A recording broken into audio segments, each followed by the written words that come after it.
members of the press. My name is Xander Ui, and it is an absolute pleasure to have all of you here with us tonight. Now, I know we just gave him a big round of applause, but can we please put our hands together once again to welcome back to Malaysia, Ajahn Brahm. His schedule is so packed that you have to book a year in advance. So we are indeed, 2 years in advance now. It's gone up, in number. So thank you so much. We are very lucky to have you here with us. That is a pose that I really want to master, by the way. It's easy, huh? Now, not only is Ajahn Brahm here tonight to give us a Dharma talk, but we are also celebrating the launch of his latest book, Good, Bad, Who Knows? And that's a very interesting title indeed, because we human beings, I think we have an innate desire to categorize and define things. Is this good? Is that bad? Black is black, white is white. We need to call a cup a cup. So much so that when the shades of grey in life comes in, we're not quite sure if the rules we live by are actually the right ones. So hopefully in the Dharma talk tonight, Ajahn Brahm would be able to address all of that, or maybe we'll end up having more questions for him after the talk, as we usually do. So here with us tonight, we'd like to welcome a few other special guests. Please put your hands together for the Venerable Dato K. Sri Dhammaratana Nayaka Mahathir, the Buddhist Chief High Priest of Malaysia and founder of Tropicana Buddhist Society. And also here with us, we have Yang Berbahagia Tan Sri Dato Danny Tan, the Group Executive Vice Chairman of Tropicana Corporation Berhad. Now, ladies and gentlemen, tonight's event is made possible by our main sponsor, Tropicana Corporation, and is also organized by Tropicana Buddhist Society and supported by Innovate Solutions. So, here to officially launch the book and join Ajahn Brahm on stage, please welcome our Chief High Priest, together with Yang Berbahagia Puan Sri Datin Ivy Tan, on behalf of Tan Sri Dato Danny Tan for Tropicana Corporation Berhad. We also have Dato Tony Lee, the advisor of Innovate Solutions, and Mr. Irving Ho, president of the Tropicana Buddhist Society. Please, gentlemen. And of course, Puan Sri.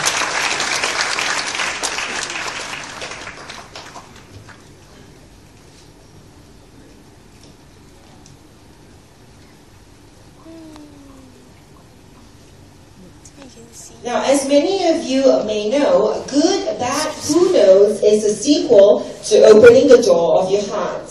And here, I'm going to read a little excerpt from the book that I have with me now. And just before that, I have to say that Ajahn Brahm likes a running theme of animals. How to be a chicken farmer. How a mousetrap killed a chicken, pig, and cow. And asking your dog.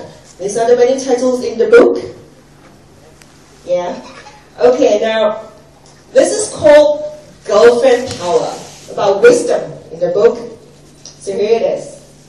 The son of one of my friends was staying out late with his girlfriend many nights a week. His grades at university were going down as a result. Like most boys of that age, he would not listen to his parents. So his father, a very smart man, found another way of making his son more disciplined. In the early hours of one morning, when his son arrived back home with his girlfriend after a night of clubbing, his father was standing outside his house waiting for them. Come inside, he said to the both of them. So his son thought that he was in big trouble, but his dad never even spoke to him. In fact, instead, he talked with his son's girlfriend, saying something like, "You have been going out with my son for a long time now. I don't know what your plans are, but who knows, you may decide to get married one day. If that happens, I'm sure you wouldn't want a husband who has failed his degree and therefore cannot keep a good job, because that might very well happen if my son keeps staying out so late. Just thought I should tell you," he told the couple. Good night. So it wasn't surprising that the grades went up after that, huh? So very, very wise. That's just one of the many excerpts. And right now, ladies and gentlemen, please have a look at the screens as we present to you Good, Bad, Who Knows?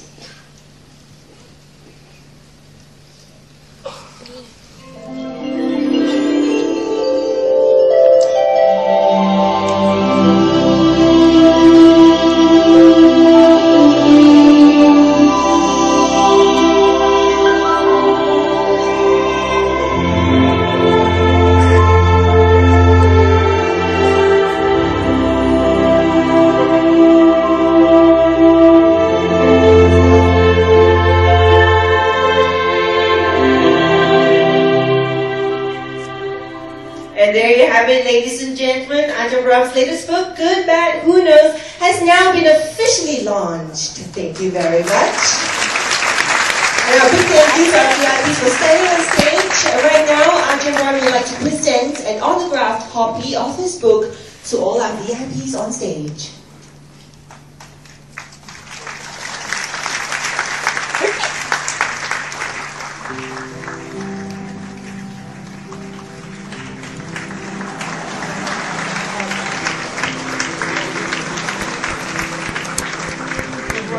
In Singapore the day after the lunch that we had with Ajahn Brahm last year. Do you remember a lunch? Oh, that lunch.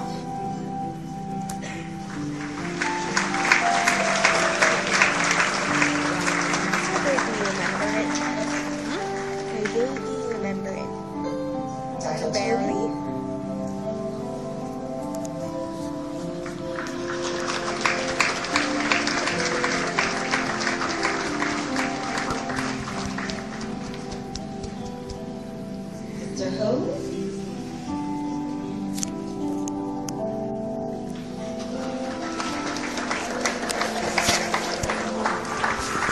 Maybe if I fall asleep.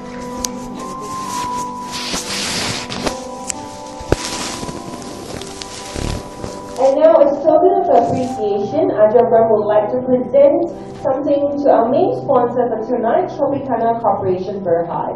Just a little token of appreciation to Puan Sri Datin Ivy Tan on behalf of Country Datuk Danny Tan. And to Dr. Tony, the advisor of Innovate Solutions. Maybe can we have a good photo together, please? Puan Sri, Dr. Tony. No? Mr. Ho? There you go.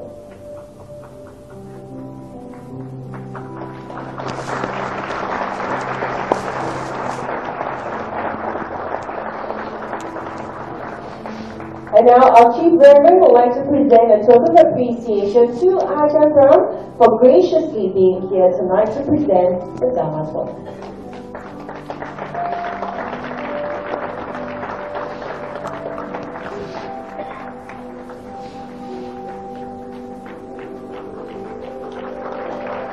And next year, no, you're going to hook 2 years in advance now.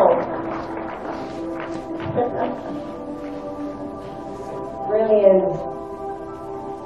Thank you. Are we good? Yes, a big thank you to our VIPs. You may now take your seats.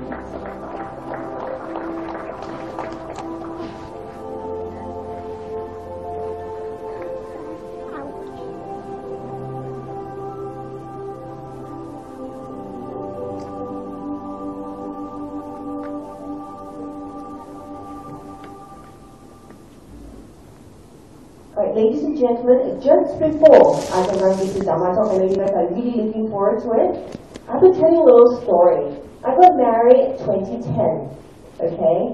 And I remember saying to my mom several times, if only we could have Ajahn Brahm to preside over our marriage vows exchanging ceremony. But of course, it wasn't possible because we were all the way in Australia.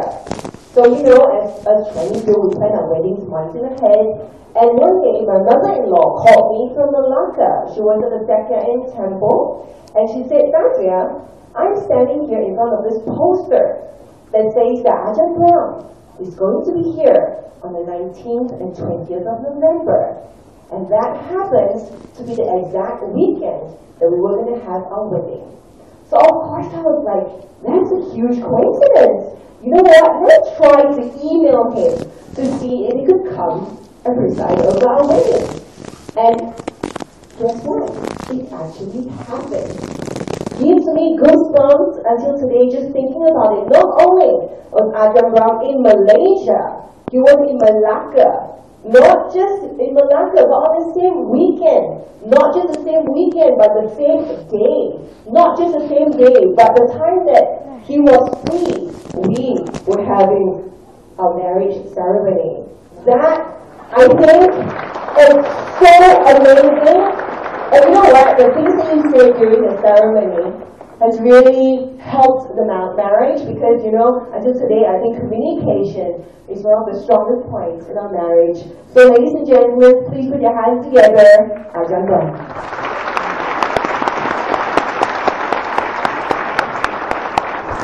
That was a wonderful wedding. I remember that one.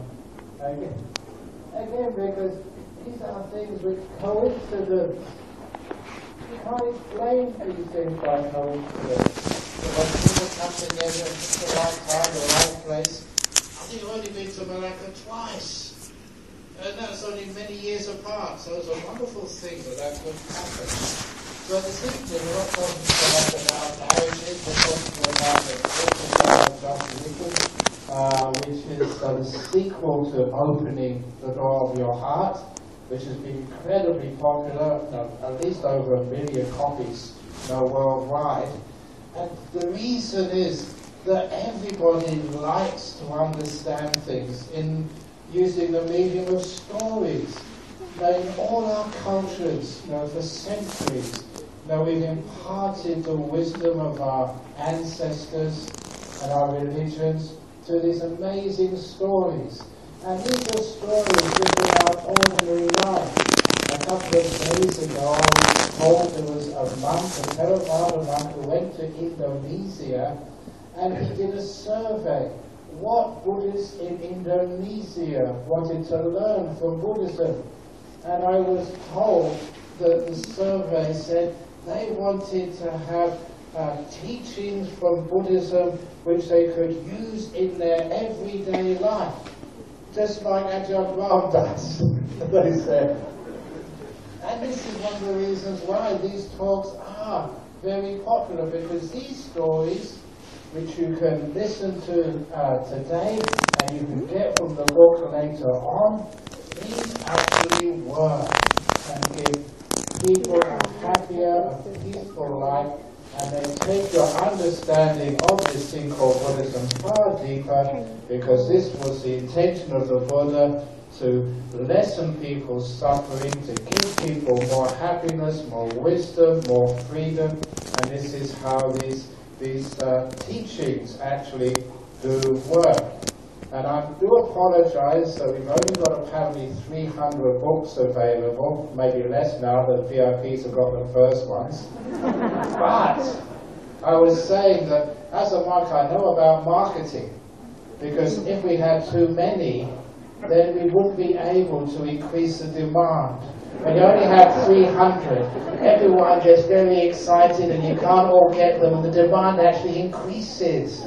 Even as a monk, I know how business works. But we called the book Good, Bad, Who Knows, because that is one of the stories in the book, which I have been using a long time. And this actually is a good example of how we can use these great teachings of the Buddha to actually help people deal with unexpected events of life, difficulties, problems, and disappointments. So for those of you who haven't heard the story before, it's a story about a king many years ago who loved to go hunting in the forest. And one day when he was off hunting in the forest, he had a little accident and he cut his finger. And there was a doctor with him on the hunt. He called the doctor over. My finger is cut. The doctor put a little bandage on it. The king said, "Is my finger going to be all right?" And the doctor replied, "Good, bad, who knows?" Now that is not reassuring. If you go and see your doctor and you say, and that's what he said, you wonder about what's going on. But he was on the hunt, enjoying himself. So he carried on hunting. And when he got back to the palace, he had to call the doctor again because his finger was inflamed and red. It was infected. So the doctor cleaned up the wound, put some ointment on the wound, and gave a sterile bandage over the wound. And once that little procedure was finished, again the king asked the doctor, is my finger going to be okay now? And for a second time, the doctor replied, good, bad, who knows? And a few days later, the king was in big trouble. He had to call the doctor again because his finger was so infected, the doctor had to amputate the finger. And the king was not happy. He was not impressed. In fact, he was so angry with this incompetent, stupid doctor. He took him down to the dungeons underneath his castle and put him in a cell and locked the door himself. You stupid doctor, look, I've lost my finger now because of you. And what do you think about being in jail, you stupid doctor? And the doctor replied, being in jail, Your Majesty? Good? Bad? Who knows? And the king went away. That was a crazy doctor. A few days later, the king, when his finger was healed enough, was out doing his favorite hobby, hunting again.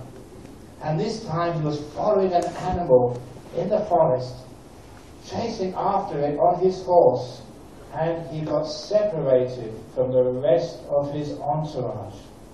He was alone in the forest. He got lost and went deeper and deeper into the forest. And there, lost in the forest, he was captured by the indigenous forest people, the natives, because it was a full moon day. And on that full moon day, they had to do, as part of their religion, a sacrifice. A human sacrifice. And what better sacrifice than a king? So they tied the king to the sacrificial tree in the middle of the clearing, and the priest got out the sacrificial knife, and they started banging the drums, boom, boom, boom, boom, boom, boom, boom, boom, boom, boom, and they started chanting louder and louder and louder as they were about to cut the king's throat. And then the priest shouted, stop! We cannot sacrifice this man. He is not perfect enough. He's only got 9 fingers. Because if you're going to give a gift, if you're going to give like a meal to the chief reverend, it has to be perfect. You can't give like an apple or a banana which is just half mouldy and rotten. So they realized they could not sacrifice this man because he was not perfect enough. So they had to let him go. And just, why not? They took him back to the palace, showed him the way. And when he got back to the palace, he realized the great wisdom of that doctor. He went straight down to the dungeons and released the doctor himself and said, sorry, I never realized your great wisdom. I always thought that losing a finger was bad, but actually it saved my life. But it was a very bad thing. I apologize for putting you in jail. I didn't understand. It was a bad thing I did. I'm sorry. And the doctor said, what do you mean, a bad thing putting me in jail? Your Majesty, it was a very good thing that you put me in jail. If I hadn't been in prison, I would have been with you on that hunt, and I've got 10 fingers.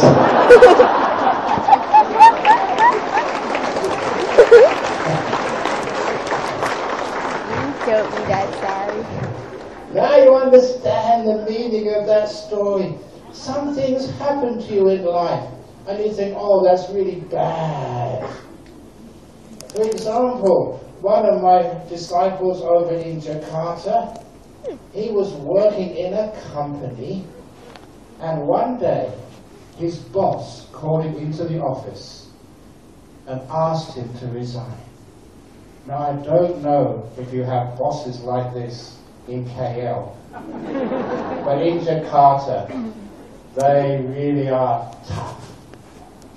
Because, no exaggeration, the boss took out a revolver from the door, put it to his head, and resigned or I will shoot you. So this poor man had no choice but to resign. And he went back home without a job. He had a young family, 2 little kids, and he bought a house with a big bank loan. And he thought this was the end of the world. He thought a terrible thing had happened to him. But after 1 or 2 days, he thought, well, I've got to do something. I might as well use all the contacts which I have made in my business, use all my knowledge which I have accumulated through all these years of work in this company, and start my own business, which he did. And he's highly successful. He is a millionaire now. And this, he said, if I hadn't been forced to resign, I'd still be working in this company just as maybe middle management. But now, this terrible thing which happened to me actually turned out to be the very best. He understood good, bad, who knows. So if that ever happens to you tomorrow, your boss calls you into the office and gets a revolver. It might be the best thing which ever happened to you. At the time, we don't know. And that is the meaning of the story.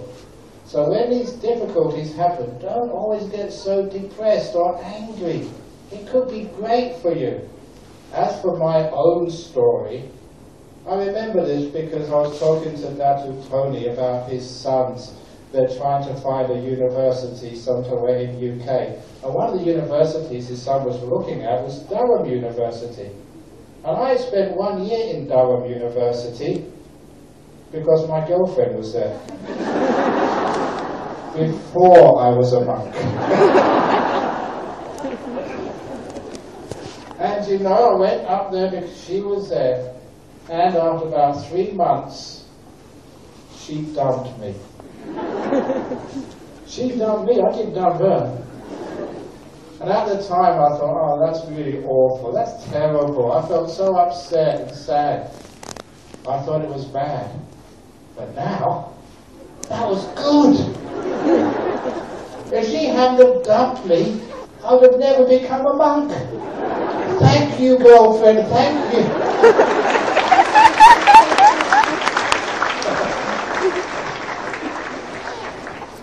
So remember, whatever happens in life to you, don't just get depressed, don't get angry, don't get negative, because sometimes we don't know just how this will all work out in the future. And sometimes, and it happens more often than people really understand, sometimes the difficult things which happen to us in life turn out to be blessings in disguise. Opportunities to grow, opportunities to expand our awareness, our business or whatever. Sometimes what we think is bad, in the long term, actually is very, very good for us. So remember that when any disaster happens in your life, in your family, in your health, don't just say it's bad. Always remember, good, bad, who knows? Just like if your son does not pass his A-levels. Is that bad? Good. Bad? Who knows? I'm going to get in trouble with that one.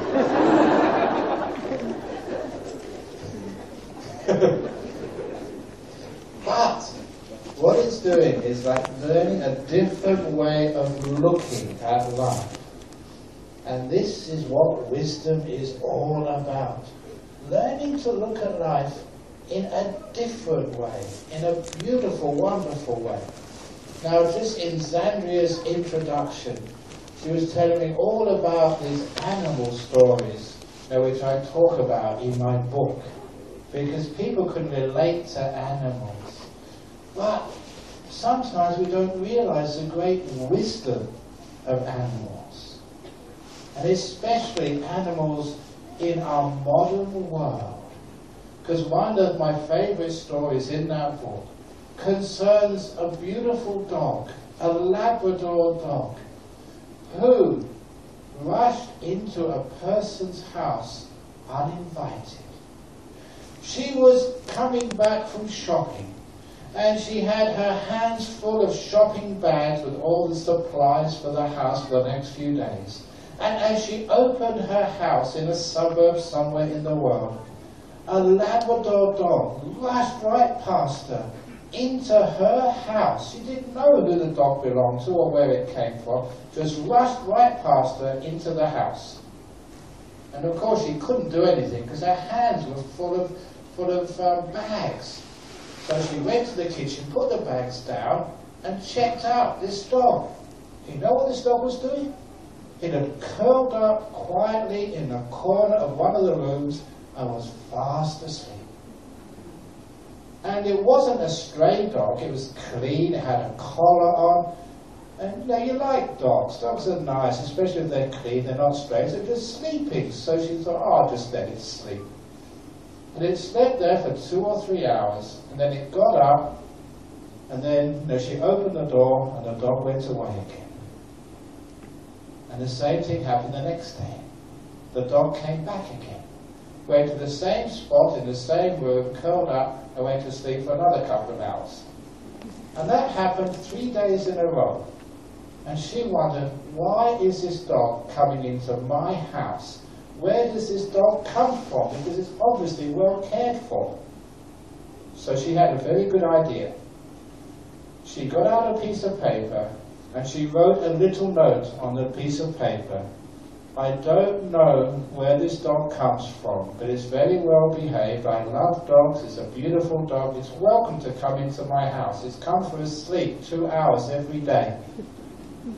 Could you please tell me why and where it comes from? And when she wrote that note, she tucked it under the collar. And after 2 hours, the dog went back home again and appeared, wherever that was, and appeared the very next day with a new note, with the answer. And when she read the answer, she said, this is my dog. I live in a house with a wife who's always nagging, with 4 children, 2 under 5 years of age, and my dog comes to your house for some peace and quiet every day. Can I please come too?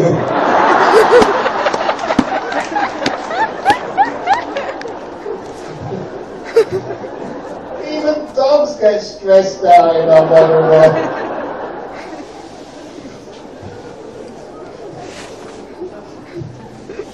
They can imagine if you've got little children and they play with the dog, that poor dog doesn't get a moment's rest. So we'll go to somebody else's house to get some peace and quiet. But that's actually why we have temples too, where people can come and get some peace and quiet. So, Venerable Chief Reverend, please, if you are going to do any more buildings in the Mahavihara, please just get a few quiet rooms where husbands who've got nagging wives can just go and sleep for a couple of hours. It'd be very popular. And another one for wives who have to listen to their husbands all the time. But this is actually our modern world. We do learn a lot from sort of animals. But one of the other ones you mentioned about ask your dog, that's actually a very powerful and very deep little story. Because as Buddhists, we're always supposed to be really kind and caring to animals. Especially our own pets, so we get to love, they're like part of the family. So what do we do when our pet, our dog, our cat, say develops a cancer? We take it to the vet, and the vet says, I'm sorry, but your dog is too sick, I have to kill it. Sometimes they call it put it down, euthanize it, but let's call it the right word, kill it. And it's a very difficult thing for a Buddhist. If I kill the dog, I'm killing somebody I love, and I'm not supposed to do that as a Buddhist.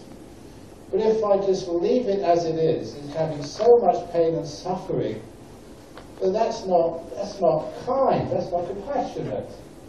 So they have a dilemma for Buddhists when your pet gets very, very sick. What should you do? And that's why my answer, which is, it's wise, but also it's practical, it actually works. Ask your dog. Now, to understand exactly what I mean, a story, from all the anecdotes of my life, all the real stories which actually happened. Judy, her name was, she was at our centre last Friday before I left to come here. Last Friday, some years ago, she had a beautiful little dog. And she loved it, looked after it all her life. But it got cancer. She took it to the vet, and even though she was not a wealthy woman, she would spend anything to try and make sure her darling little dog didn't suffer. But unfortunately, all the treatments to try and get the cancer into remission did not work. So one day, when she took the dog to the vet to be examined, the vet said, "I'm sorry, there's nothing more we can do. I have to kill your dog, to put it down." And she remembered my little story. So she said, "Can I please take a couple of minutes alone with my dog?" So she went to a quiet room in the surgery, held her dog in her arms, looked at the dog into the eyes, and asked her dog, "Do you want to die? Have you had enough? Or do you want to carry on for a little while?" If that is your dog or cat, and you've known them for such a long time, you will know the answer. You'll feel it inside. You call it intuition if you like. Whatever it is, you know whether your dog has had enough or whether it wants to carry on.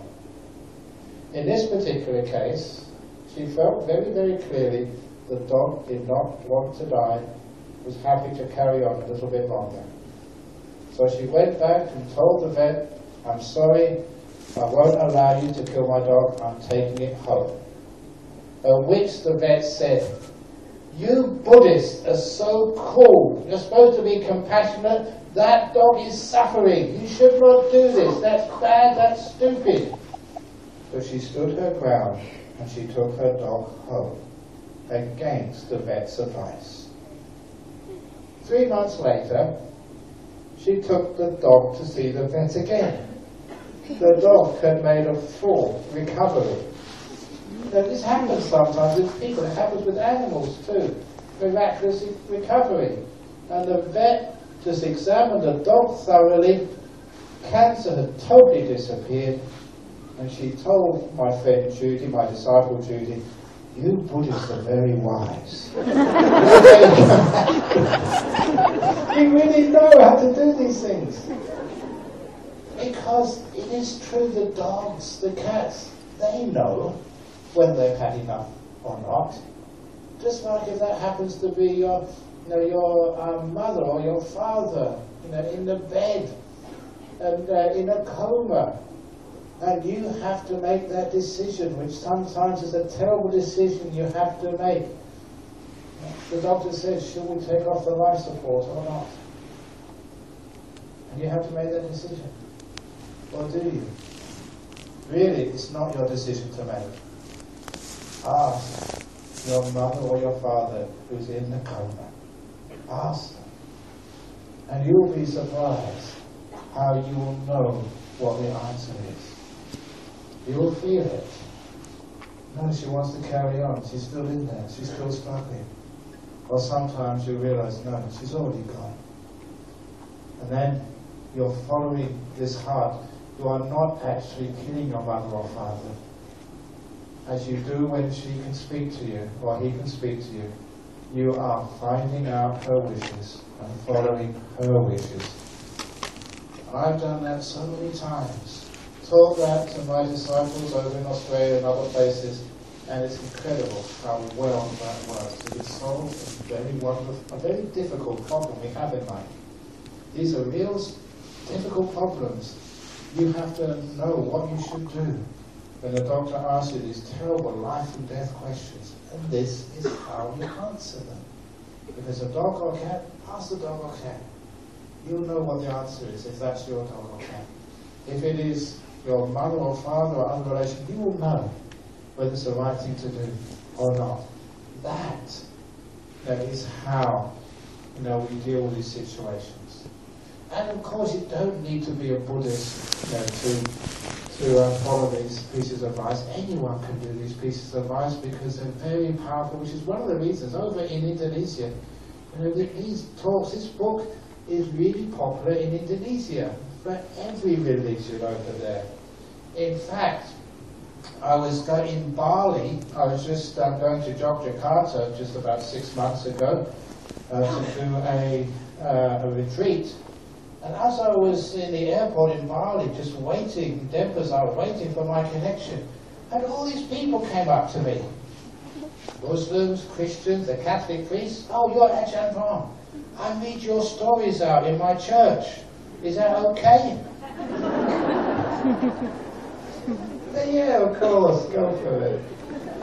Because they're helping people, they're getting rid of the problems and difficulties they have in life. And somebody said that the stories, they're not just for people of different religions, they're also for people of different ages as well. Because the other animal story, which Zambia mentioned, which is a great little story, is how a mousetrap killed a chicken, a pig and a cow. Because you think, how can a little mousetrap kill such big animals? And this is how, it's a great story for your kids as well as you, of how we should always help one another. Doesn't matter who the other people are, we should always help one another. Because in this story, there were a group of 5 mice who lived in a farmhouse. And they had friends, a chicken, a pig, and a cow who lived in the farmyard. And because they were friends, and because the mice lived inside the house, if they heard that the farmer wanted to have roast chicken for lunch, they would actually tell the chicken and say, go and hide, make yourself scarce. The farmer wants chicken today. And that would actually save the chicken's life. If they wanted pork sausages, they would tell the pig, act like you're sick, act like you're ill, because otherwise they'll cut you up into sausages. And if they wanted steak, they would tell the cow, they want steak today, go to another field, hide. And that way the mice would save these 3 big animals' lives. But what happened one day, one of the mice was looking through a crack in the wall of the farmhouse, and they saw the farmer's wife open up a package from the post. And when they saw what the contents of the package was, the poor mouse almost had a heart attack. Because he saw the farmer's wife take out a mouse trap. He said, oh my goodness, they're trying to kill us. We're going to be dead, we're toast, we've had it. Imagine if that was you, and you just happened to see what your wife was actually opening from a package from the post. There's a bottle of strychnine. You think, oh my God, she's trying to kill somebody. So that poor mouse was very afraid. Because once you have a mouse trap in a house, the mice always run around. It's only a matter of time before one of them steps in it and gets killed. So they all met together and said, how can we escape this? They didn't know how. So they thought, we'd go and ask our friends for help. So they first of all went to Mrs. Chicken. Mrs. Chicken, they've got a mousetrap in the house. We're going to die. Please help us. You know what the chicken said? None of my business. A mousetrap can't get a chicken. Not my problem. Sort it out for yourself. And they were just so disappointed. They always helped the chicken.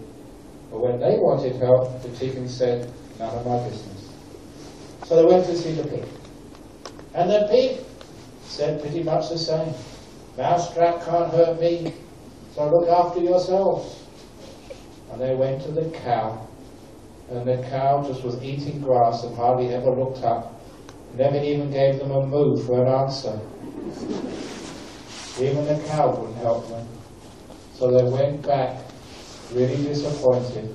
They'd helped their friends, but the friends thought it was none of their business and wouldn't help them.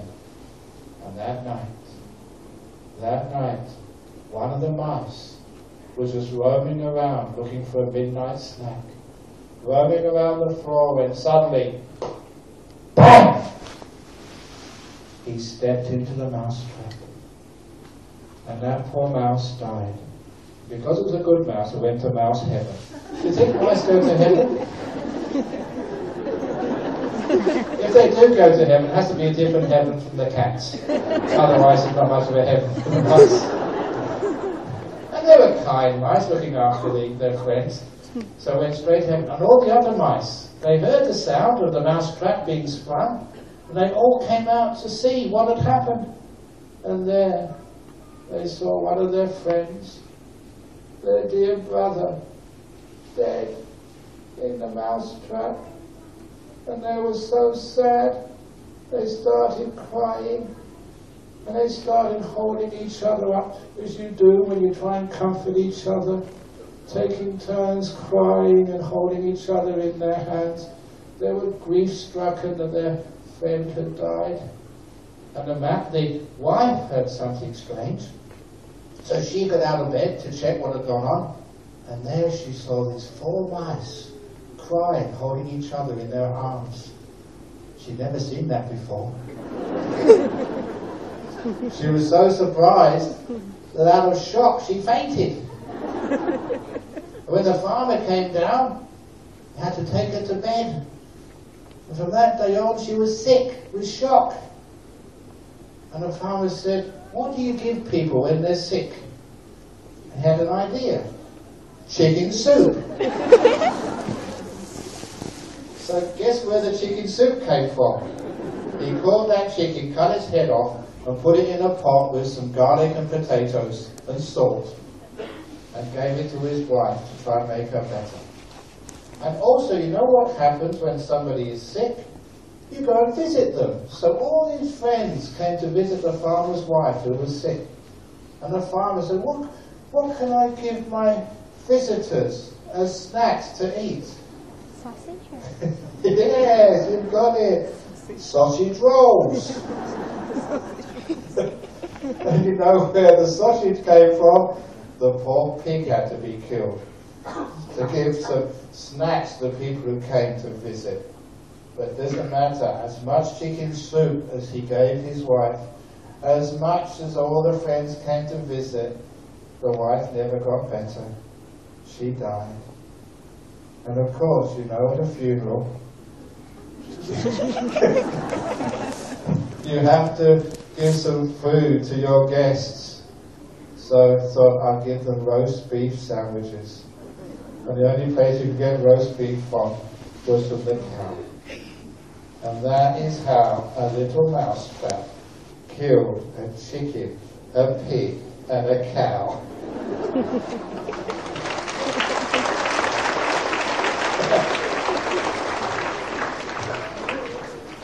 Simply because they didn't help one another. How many times is it that a friend of yours or a colleague comes to ask you for help and you think, oh, not my problem, it won't affect me. But it does. So even if you can't see how things are connected, you don't know why it will affect you. It does. So, if someone asks for help and there's any possibility you can give help, please help one another. Be compassionate, be caring for one another. It doesn't mean just saying things, actually doing it as well. I remember once, it was actually in Singapore. I had a free morning, and one of my friends there, he was running the Buddhist library in Singapore. Let's see if anyone will come remember, isn't it? Tropicana. And he was trying to raise some money for his temple, and I had a free morning. They were doing a charity run, or charity walk, sorry. So I turned up to our walk as well, get some sponsorship as well. So I volunteered myself to do this walk, and you know there was a politician one of the ministers in the Singapore government always was there as well. And he gave a speech at the beginning. And I asked him afterwards, are you going on the walk? He said, no, I'm not going on the walk. I said, you're a person who talks the walk, but you don't walk the talk.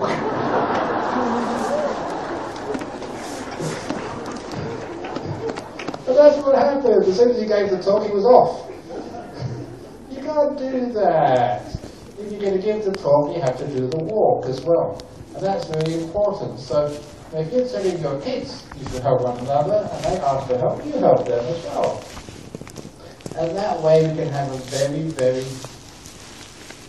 productive, happy, healthy, and successful world.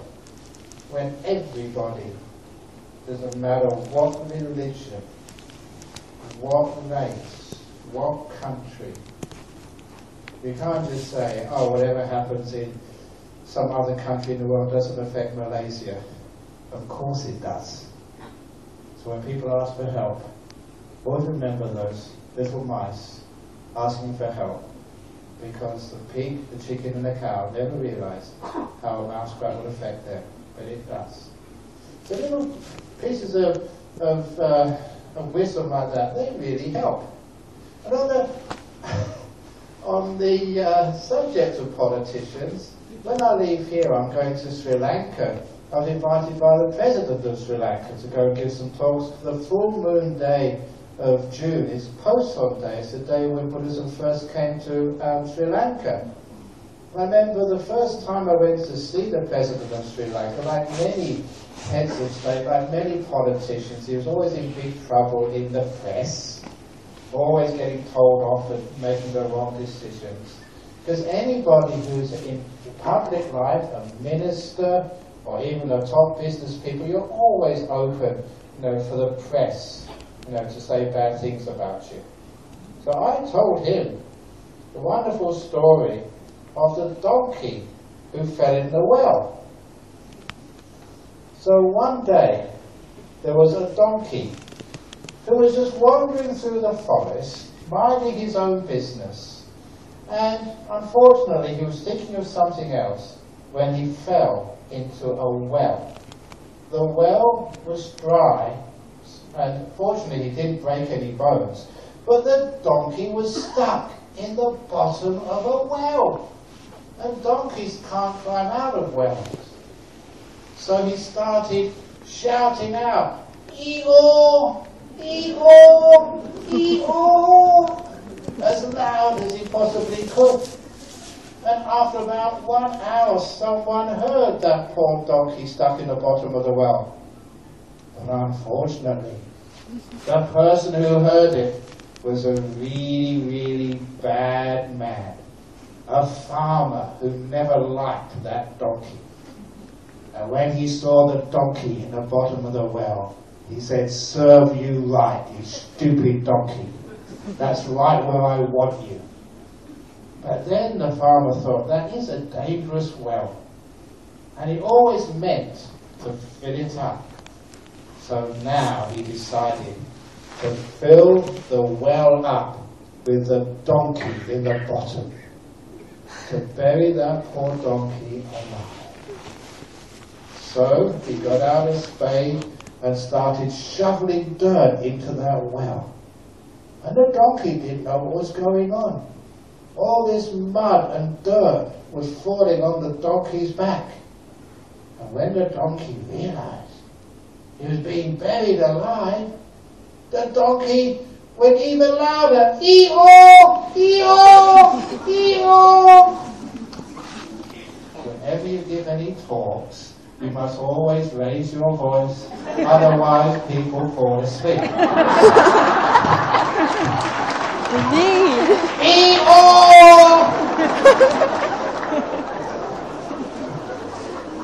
And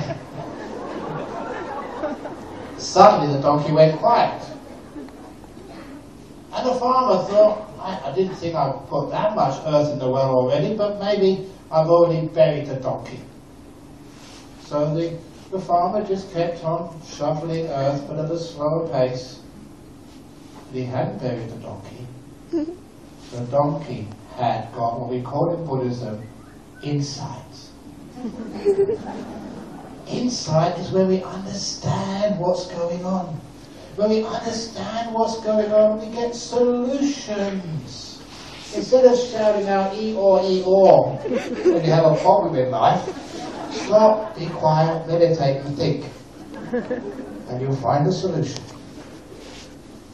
What the donkey did, every shovelful of earth, it shook it off its back, stamped it in, and the donkey got a centimetre higher. Another shovelful of earth, shrug it off, stamp it in, and another centimetre higher.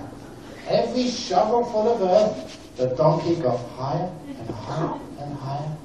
And the farmer was so busy shoveling, he didn't notice a pair of donkey ears appear on the top of the well. He never saw the smiling head of the donkey until the donkey got close enough to the top of the well, the donkey could jump out and run away. That is how the donkey escaped. When I told that to President Mahinda Rajapaksa, I said, when the newspapers throw dirt on you, don't get upset and angry. Shrug it off, stamp it in, and you'll be even higher.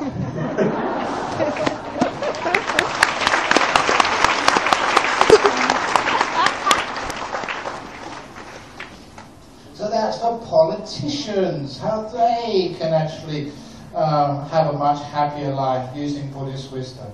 But you know, here we don't have many politicians. We've got many datus here as business leaders. And I know a lot about business. Actually, I do get invited to many, many business conferences, and some of my stories are actually on Harvard Business School blog. True, absolutely true. And one of the stories is actually understanding how the stock market works. Do you know how the stock market works? I know how it works. If you can understand how it works, you can imagine how wealthy you can become. This is how the stock market works in Wall Street and everywhere else. It's a story of a monastery in the north of India. You know, it's a very famous monastery, and they had very good meditating monks who were noted for their wisdom and also some of their psychic powers as well. And unfortunately, the old abbot and teacher passed away, and they elected a new abbot and teacher. And he'd only been in the job a couple of months when it started coming to the winter time, October, November, in the mountains in the north of India. And the other monks asked their abbot, their teacher, is it going to be a cold winter this year? Because you know, if it's very cold, we have to really collect a lot of firewood to keep the monastery warm. And the abbot said, to be on the safe side, I think it's going to be a very cold winter. But the truth was, his meditation was not that good. He was making it up. Because he wanted to impress his new disciples. But that evening he thought, what if I make a mistake? So, he had an idea. He made an anonymous phone call to the Weather Bureau. And he got a professor of meteorology. And he asked him, anonymously, said, what are the signs for winter in the mountains this year? And the professor said, I think it's going to be a cold winter. So the next morning, the abbot said, I have seen in my meditation it's going to be a cold winter. So yes, you must collect lots of firewood. So the next week, all the monks collected lots of firewood. And after that, the abbot thought, I wonder if the professor was right. So he decided to make a second anonymous call and said, what are the signs now, 1 week later? And the professor of meteorology, he said, the signs have got much worse. I think it's going to be a very, very cold winter in the mountains this year. So the monk the next morning told all the other monks, the signs are, it's going to be a very cold winter. I've seen that. You better collect even more firewood. So the monks worked even harder for the second week, collecting more firewood. And after the second week, they had so much firewood that the monk decided just, let's do another call to see how it's going. The third call to the professor. The professor said, look, it's getting worse every time. I think it's really, really going to be one of the coldest winters ever in the mountains. Thank you, said the anonymous caller, the monk. And so the next day, he had a very long sermon to the other monks, saying, look, put all of your other duties aside. I have foreseen it's going to be the coldest winter ever in these mountains. Stop everything else and collect as much firewood as you possibly can. So those monks were up early in the morning, working all day, collecting as much firewood as they could. And after they collected so much, the monk thought, what if I make a mistake? So he phoned up the professor for a fourth time. He said, are you really sure it's going to be a bad winter? He said, look, it's going to be a Guinness Book of Records bad winter. And the monk said, how do you know? And the professor said, because all the monks in the monastery have been collecting firewood like that.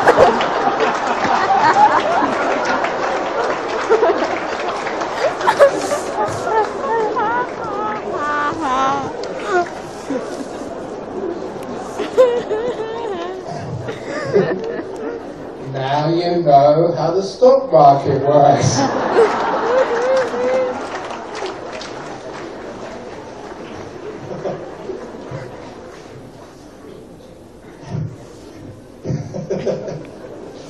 Professors don't know, they just read and follow each other.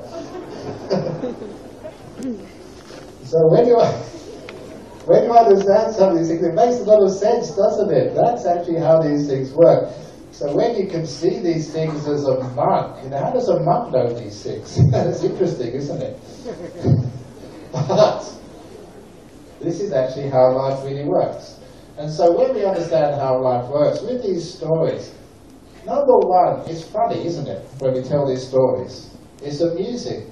But one of the reasons it is amusing is because there's so much truth in it. That's one of the wonderful things I like about life, is that people, they always make mistakes. And we laugh at ourselves. And when we do something funny or do make a mistake, and we see the joy in life, we realize we don't have to be perfect. It's one of the other stories about you don't need to be perfect in life. So please don't try to be perfect. I was a school teacher for 1 year, and I had to set a test in mathematics, the first exam I'd ever set in mathematics. And I never knew how to do that. So I asked the senior teacher, what do you do to set an exam? And they gave me this very good advice. They said, don't set it too hard. Because if the average score is 30–40%, then the children in your class will lose their motivation. They will think they can't do maths, and they will give it up and do some other subject. But if you set it too easy, so everyone gets 100%, 98%, the test has got no worth at all. So he said to me, try and get the test to get an average score of 70%, 7 out of 10. That's a good score, which means that all the children in your class will keep their motivation. They will retain the belief they can do mathematics. And that important 30% where they make mistakes, that's where me, as their teacher, can find out their weak points. I can discover what they haven't understood and address those points in my next lessons. And I thought how wise that was, not just in the examinations in mathematics, but in the test of life. If you always score 100% in life, or 98%, you don't learn very much. You have fun, but you never get challenged. If you only score 30 or 40% in life, you get depressed. You lose your motivation to work hard.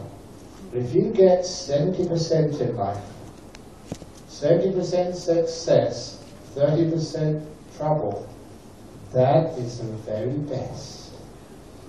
The 70% keeps you happy and motivated, that you're a good person and successful. The 30% where you fail, that is where you learn and where you grow, where actually things start to develop in your life. So the 70% rule is the very best. And I say that to all the girls here. If your husband is 70%, keep him. He's the best. If he's 100%, dump him. You won't learn anything. 70% is the best. Because people don't understand what perfection is in life. Because, you know, sometimes I get people who come to see me and they really have had a very difficult life.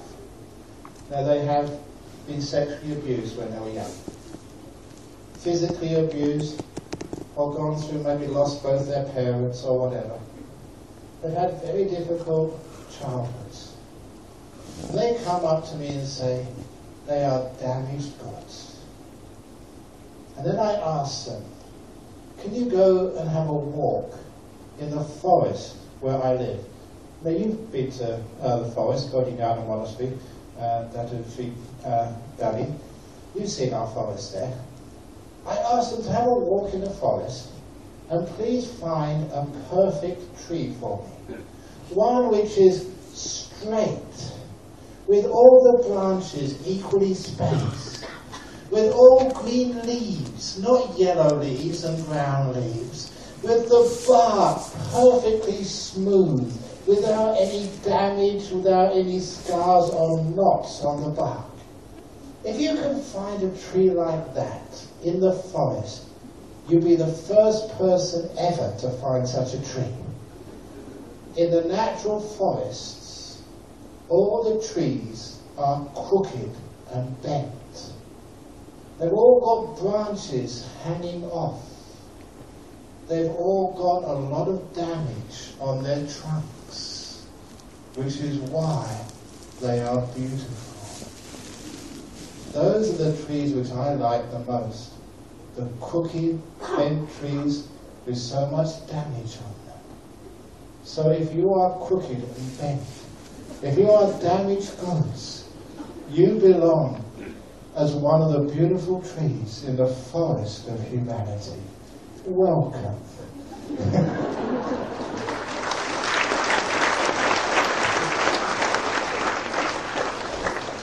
Isn't it the case, the crooked trees, they've got character, they've got beauty to them, and all of the scars on their bark, that is what makes them very wonderful to look at and be with. Just like human beings. So, you girls, if your husband is crooked, if your wife is damaged goods, wonderful, they're beautiful, love them.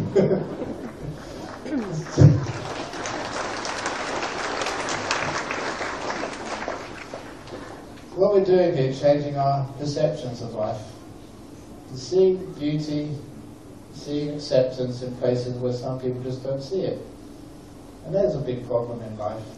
Just change your attitudes, just change the way you look at life, see things in accordance to Dharma. And it's amazing just how peaceful and happy we can all become. Even old people. When you get old, you know what it's like when you get old. You have to wear glasses because your eyes aren't any good. You know, your hearing is not good. You know, sometimes you have to use a stick to walk because your legs aren't good. Your hands shake.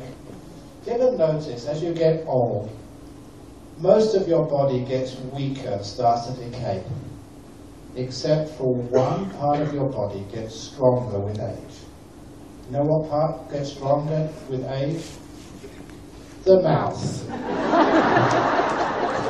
Old people, they can talk for hours and hours and hours. They can't hear, they can't see, but my goodness, they can talk. Indeed.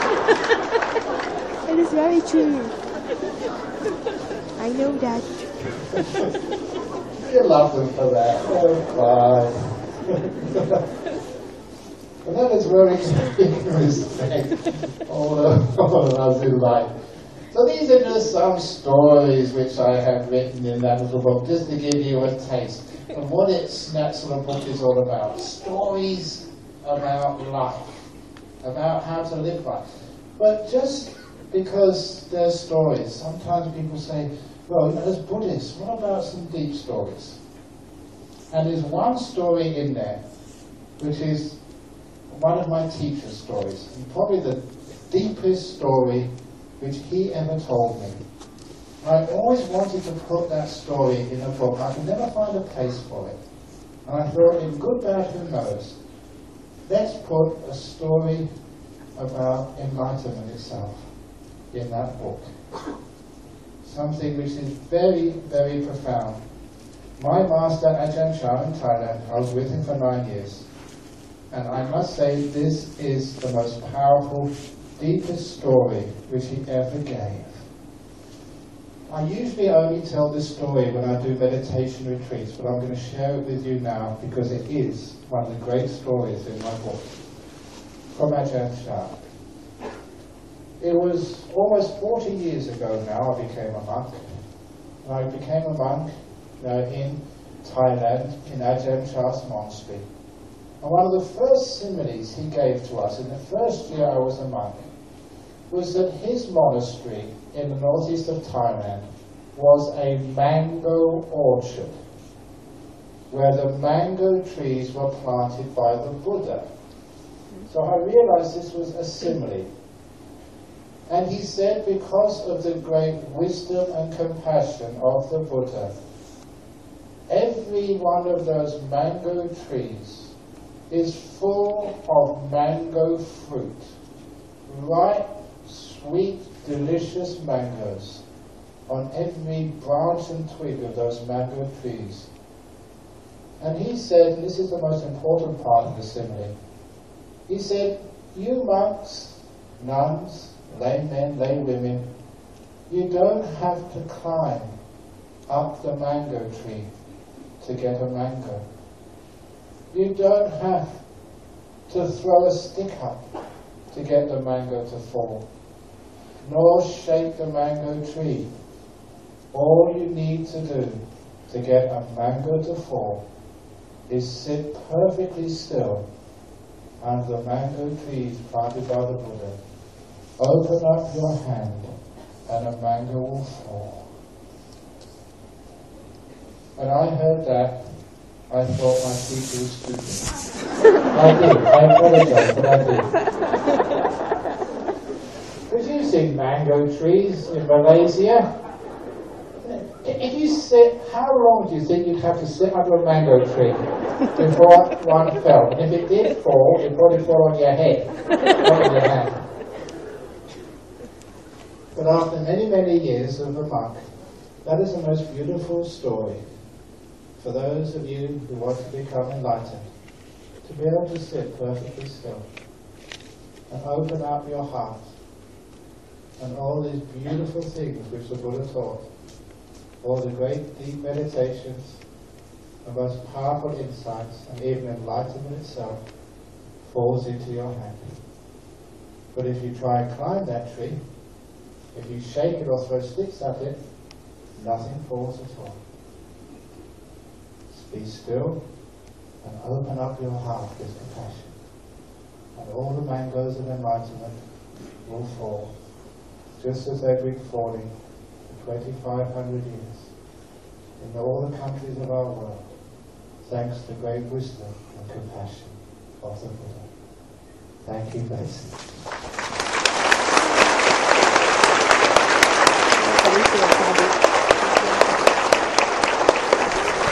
Ajahn Brahm, ladies and gentlemen, thank you so much for all the wonderful stories. As always, Now, ladies and gentlemen, it now gives us great pleasure to invite on stage the Venerable Dato K. Sri Dhammaratana Nayaka Mahathir, the Buddhist Chief High Priest of Malaysia and founder of the Ratana Buddhist Society, to come on stage to say a few words.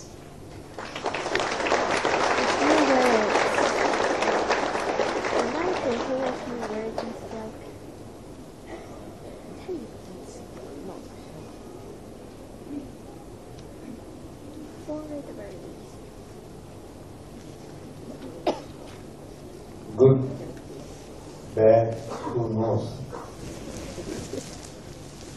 Venerable Ajahn Brahm also, and Venerable Sirs, and Francis and Datos, and dear brothers and sisters in the dark. Just now, we have been here almost 1 hour without your dinner. But I don't think now you are going to complain I'm hungry. Venerable Ajahn Brahm also has explained his experience. Yesterday somebody was asking me, is Michael Jackson is coming tomorrow? I say, what? I think here. Michael Jackson is coming tomorrow? I say, he is no longer. No, they're from Australia. Then only I realized Ajahn Brahm will be coming. Yes. So if you want to come and listen to this Dhamma talk, please register as early as possible. And today, our own beloved Michael Jackson from Australia, Ajahn Brahm, here without singing but by using his sweet mouth, he managed to pull all of you into the good and bad, who knows. I just give you one example. I supposed to sit on the stage. Earlier organizers say, Chief, better you be with the Ajahn Brahm. Later, see, Venerable, I think better you'll sit with the VIPs. I was thinking, Ajahn Brahm is actually, we know each other, so I must be together. But later, I have realized, if I sat together with him, instead of I'm enjoying listening to his Dhamma talk, I had to suffer. You know, the flashlight come into my eyes, I may feel sleepy. But thanks to the organizers and by arranging me to be together with all of you to listen to his Dhamma talk. Big sadhu to my own organizers. And on behalf of the Tropicana Buddhist Society, I would like to say, through sincere heart, thank you and big sadhu to Ajahn Brahm being with us today to enlighten all of you by using through his own experience. And of course, Tansi and Kwansi Dani Tan, he has, without hesitating, he has allowed us to organize Dhamma talk in his place. And of course, this whole religious function, the Dhamma talk, has organized with the single-handed super lady, Datin Catherine Lai. She has 2 hands, but she worked in London and Malaysia with thousands of people carried this evening to bring into one person's Dhamma talk, listen to Dhamma talk. And she has told me, Venerable, we are very lucky. Ajahn Brahm is coming to launch his Dhamma book. Why not we organize Dhamma talk? Then, together with our other brothers and sisters, Datin Catherine Lai, with sincere heart, she has organized with our Tiratana Buddhist Society members. Of course, Tiratana Buddhist Society is very pretty young organization, but all of you know is the Tiratana Welfare Society. So, as one of the activities we support to educate our people with Dhamma, we jointly or we together, we organize to make this event very successful. And again, although that Datin Catherine Lai want to organize, although our Buddhist society came together, but it's still not enough. If she did not get blessing for the Tony today, she may not here to organize. But Dato Tony Lee, he really has given full support to make this event successful through sincere heart. So once again, on behalf of our brothers and sisters, I would like to thank Sri Dato and Datin Catherine Lai leading us to make tonight this event. And with these few words, once again, I would like to say big sadhu and thank you to each and every one of you. And on behalf of our Malaysian Buddhist community, and on behalf of the Tan Sri and Tuan Sri Danitan, and on behalf of all of you, now I would like to humbly like to invite you to come for next year.